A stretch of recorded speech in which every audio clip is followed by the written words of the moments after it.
Hello everybody, welcome back to Ghostly French Toast, and then we have amazing news! New Doom Dark Age stuff, oh my goodness! But, it's kind of a mixed review kind of thing, you know? There's some really amazing things, don't get me wrong, but there's also some personal bad things. If you've been a fan of the channel, I enjoy Doom. I've had a couple battle mode videos when I used to do gameplay that's like some forbidden shit, and if anyone ever goes look that up, I will personally hunt you down. That shit does not exist on my channel. But I'm a big Doom guy, a big Doom lore guy. I still love 2016, and I really like the focus that they're taking right now. My biggest complaint about Eternal felt very arcadey. It felt so smooth, and I'm very interested. Interested's the best word to put it. I'll talk about it. Basics. New game. Shocker. It's a prequel game to 2016. And by how prequel, it leads straight into what happens with the Slayer Testaments. That's what we were told, so we're going to get an actual in-person look of what happened with the Slayer Testaments. Which I think is peak, because one of the best things to come out of the Doom franchise are the Slayer Testament, and I think they are very underrated. Changes Doom formula. So regular 2016 was run and gun. Second Doom Eternal was more jump and shoot. This one is more focused on standing your ground and fight, and this has kind of gotten the community kind of in a weird 50-50 shot. No multiplayer, which I'm pissed about. I love Doom's multiplayer. As much as battle mode sucked ass, battle mode was fun. I think the best multiplayer they had, even though it was basically COD, was their first one. I love their first one. It was such a good multiplayer, and I think it's very underrated. It reminds me a lot of Titanfall 2 as multiplayer. It's the best way to put it. As stated before, you're basically you're getting rid of the flying, because everybody loved Doom Eternal's gameplay, but now it's more just you're flying around, or you're basically in place now, and I think this has pros and cons, and we'll talk about it. Game focused on standing and fighting.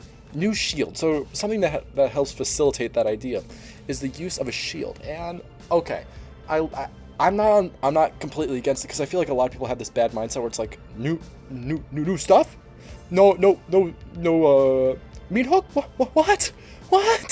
No! And then people just start losing it. Like, you gotta give it a shot. And from the gameplay, it looks really fun. I like the whole idea where each Doom game kind of feels different. So I went and replayed 2016 because I wanted to 100% it.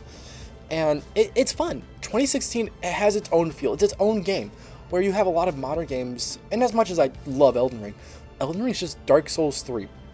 I will die by that statement. Elden Ring is just another faster Dark Souls 3. And you can say about the Doom games, but each Doom game is going to feel different. And from what it looks like in the gameplay footage, it all looks different. The shield can parry, block, and you can throw the shield. And when you throw it, it kind of like impales itself and just starts spinning around, which I think is dope as fuck. Movement is slower. So you don't got the meat hook, you don't got the crazy tech. At least we don't think so. So far, which, I don't know. I'm a big meat hook kind of spin around. Basically to the speed of light kind of guy. Not to toot my own horn or anything. More projectile based stuff. So in the gameplay, we see how the shield is really emphasized how it used. So if you ever played games like, what's the best way? Blasphemous 2 does this very well, where some of the projectiles can get hit back to the enemy, and I think that's a very cool concept. I'm very interested to see how Doom, because my biggest problem, it seemed a lot of the enemies are very stationary.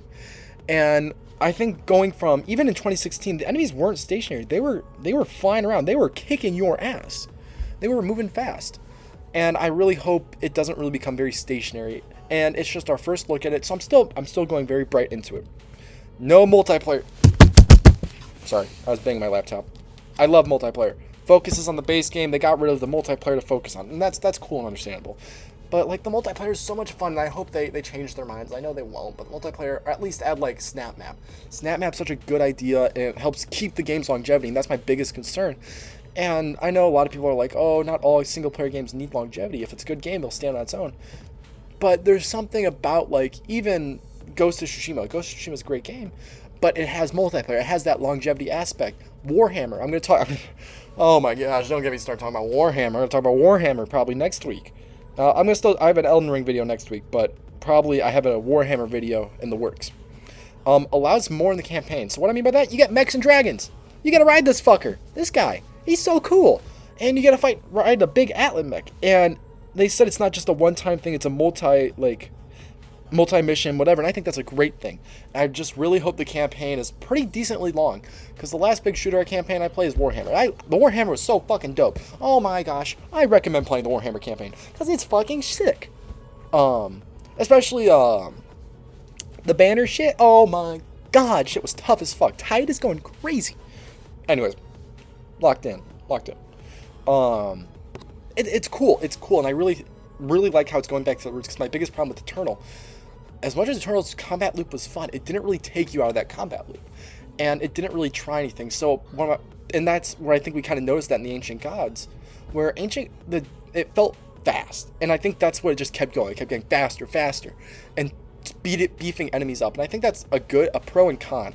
Beefing enemies up is great, but it doesn't really add variety, and I think adding these two different mounts adds a bit more variety, to say. Lore. As the lore channel, you know I'm going to be talking about this shit.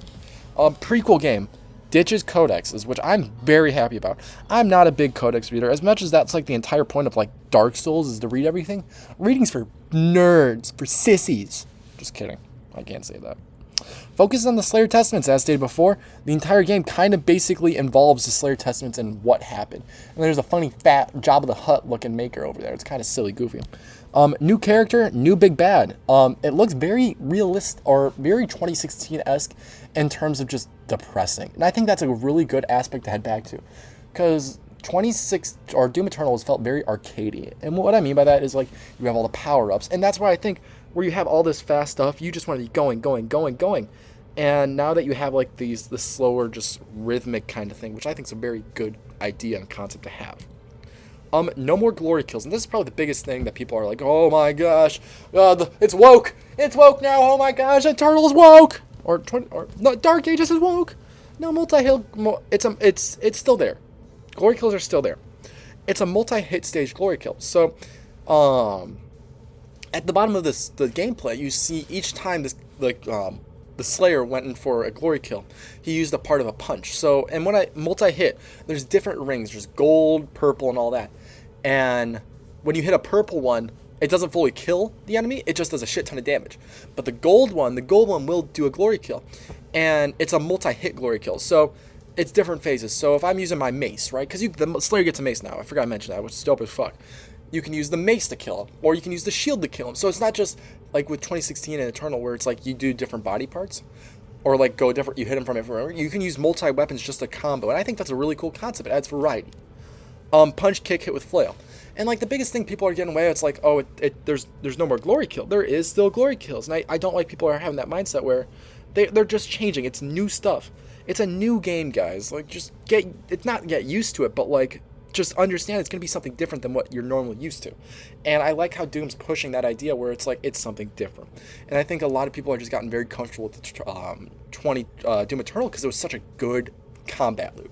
And I feel like people are just very negative because it looks, from my biggest takeaway, I'm really hoping it's not as like standstill as it looks. It looks very like these enemies look very static, not very movement-wise. There's a couple really cool movement-wise, but I hope they still have 26 or Doom Eternal speed in movement, because as much as you can be a tank, you're gonna breeze through everything if it's not like that, you know. But yeah, that's it for this time. I'll see you next time on Go Sleep.